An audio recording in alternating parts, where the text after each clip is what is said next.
O despertar espiritual e o luto. Você já passou por algo assim na sua vida? Eu, há 1 ano e 3 meses, estou passando pelo luto. Eu perdi minha mãe. E desde 2020 que eu estudo o professor Hélio Couto. E tem muitas coisas que ele fala que eu, obviamente, fui tentando aplicar na vida, né? Então, a partir do momento que você entende que está numa matrix, que nós somos feitos de átomos, de energia, que a gente é capaz de co-criar tudo ao nosso ao redor, que tudo que está ao nosso redor é criação da nossa mente, que a gente pode modificar tudo.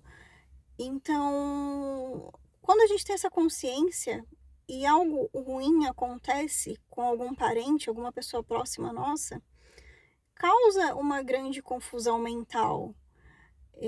Porque a gente fica imaginando, poxa, mas eu estou criando isso também? Como que eu vou descriar isso?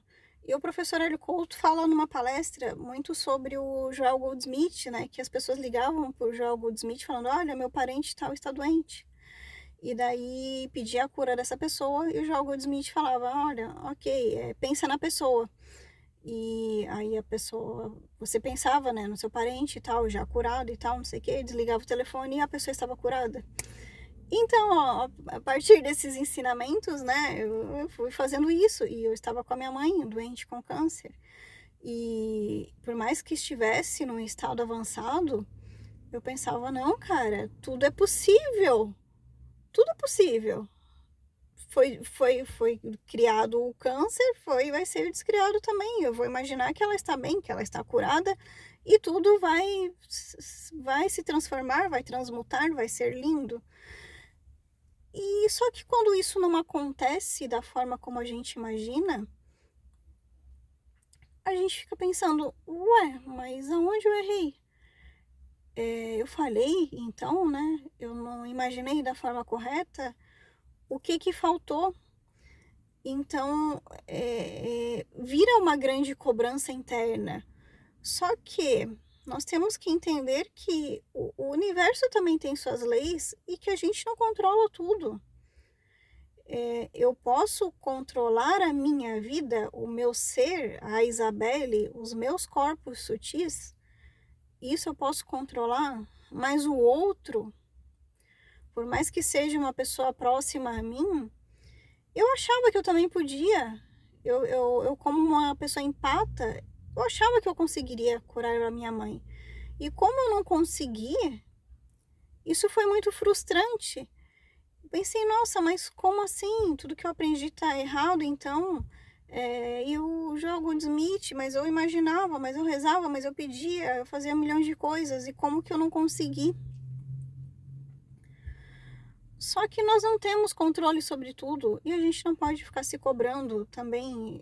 Eu não sei como que é, se você está passando por isso, comenta aqui para eu poder entender o que passa na cabeça das pessoas que têm uma situação semelhante a essa, porque a gente se coloca numa situação de autocobrança interna, como se a gente não tivesse feito o suficiente.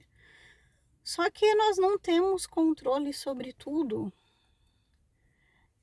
Existem as linhas do tempo e eu não sei se essa linha do tempo da minha mãe poderia ter sido modificada lá atrás, mas naquele momento ali, infelizmente,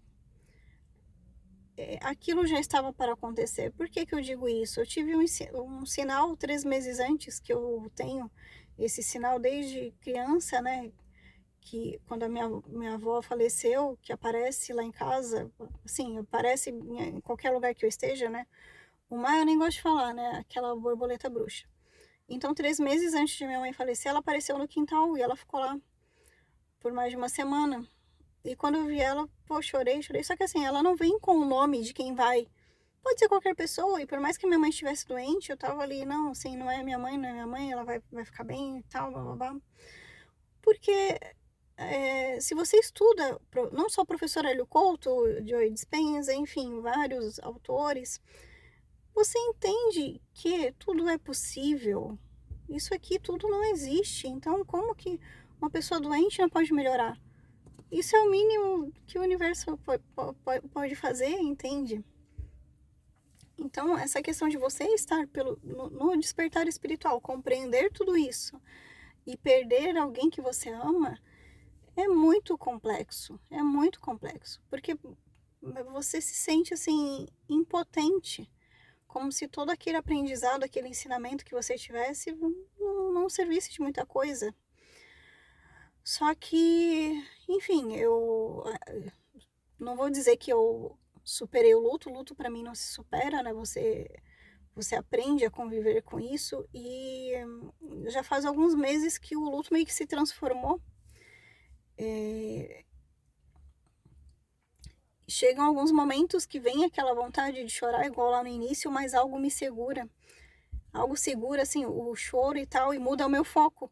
Então eu entendo que isso são meus guias me ajudando a passar por essa fase. Que não é fácil.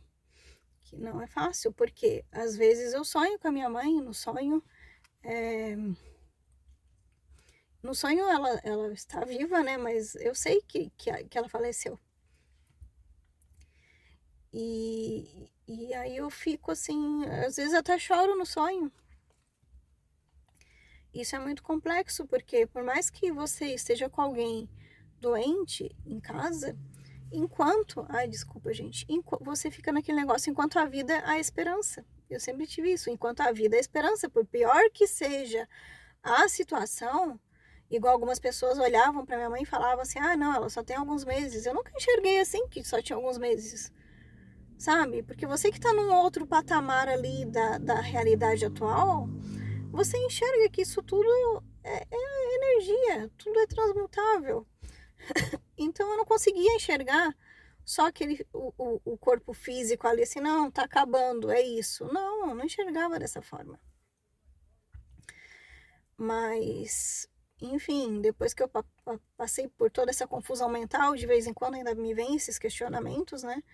Mas os meus guias, os seres que me ajudam, me ajudaram a enxergar também dessa forma que nós não temos controle sobre tudo. Então, por mais que eu quisesse ajudar, eu não tinha tanto controle sobre essa situação. Cada pessoa tem a sua trajetória. Igual pessoas que perdem os filhos também, isso com certeza é muito difícil. Não vou dizer que é mais difícil que perder a mãe, não sei, enfim, cada pessoa com a sua situação. Mas o fato é esse, por mais que a gente entenda que nós somos energia, que a gente influencia o nosso redor, nem tudo está sobre o nosso controle. Cada pessoa tem a sua trajetória, tem os seus karmas, tem o seu livre-arbítrio. Então, tudo na nossa vida é fruto das nossas escolhas. Infelizmente, o nosso caminho infelizmente, enfim, né? O nosso caminho, de alguma forma, não vou dizer que todo está traçado, nós estamos construindo ele a cada dia, conforme o que nós vamos pensando, fazendo. E o outro também está. O outro também está fazendo a parte dele. Talvez as coisas coincidam, talvez os caminhos se encontrem, talvez tudo dê certo e talvez não. E nós temos que aceitar a vida como ela é, né? Com os estoicistas, né? De que adianta agora eu ficar remoendo, né? Ficar vibrando na tristeza, assim eu vou criar doenças se eu ficar nesse estado. Então, ter todo esse esclarecimento também me ajudou muito, de que eu não posso ficar vibrando no medo, na raiva, na tristeza, na angústia. Eu sei disso tudo, eu não posso ficar vibrando baixo. Eu fiquei por muitos meses, né? Mas eu tenho essa consciência hoje de que se você ficar vibrando por meses ali, né, nessa questão do luto, vibrando baixo, quem vai estar doente depois é você. Então,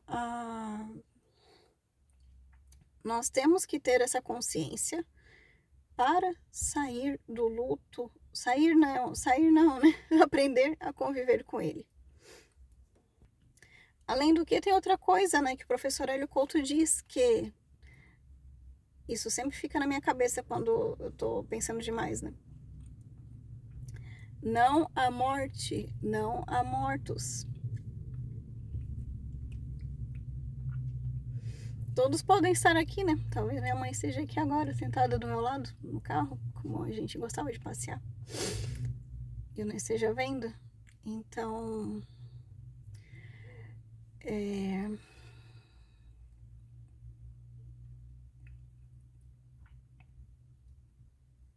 tudo está certo de alguma forma que nem sempre a gente entende.